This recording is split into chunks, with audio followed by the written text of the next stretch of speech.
In today's video, I'm going to teach you how to set email forwarding in Google Workspace Admin Console. 5 minutes, we're going to set up forwarding at the admin level using Gmail's routing controls, which is perfect when you need to redirect messages for users or groups across your organization. You'll need a Google Workspace admin account for this process. Start by signing in to the Google Admin Console at admin.google.com.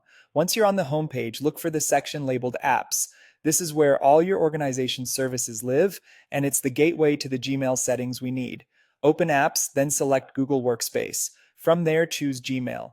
That takes you into the central place for managing mail flow, security, and compliance. Within Gmail's settings, find the routing area. Routing is where you define how incoming messages are handled, including when and where they should be forwarded.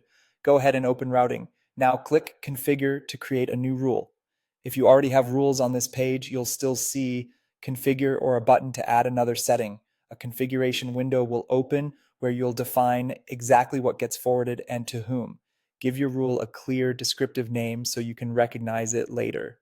Next, choose which types of messages should be affected, such as mail sent from outside your domain or messages sent internally. Then specify the recipients you want to forward from, like a specific user or group address. In the delivery options, add the forwarding destination. This can be another user, a group, or even an external address if your policies allow it.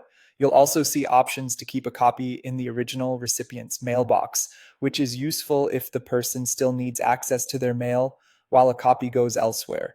Review any additional settings that appear, such as whether to apply the rule only under certain conditions, and make sure the configuration reflects your intent. When everything looks right, click Save. The admin console may show a confirmation, and the change will begin to propagate. Most updates take effect quickly, though in some cases it can take up to 24 hours across all services. That's it. You've set up email forwarding using Gmail routing in the Google Admin Console. You can return to the same routing page anytime to edit, disable, or remove the rule as your needs change. For clarity and governance, keep your rule names consistent and document what each rule does so your team can maintain them with confidence. Thanks for watching, and feel free to follow these steps again whenever you need to adjust your organization's mail flow.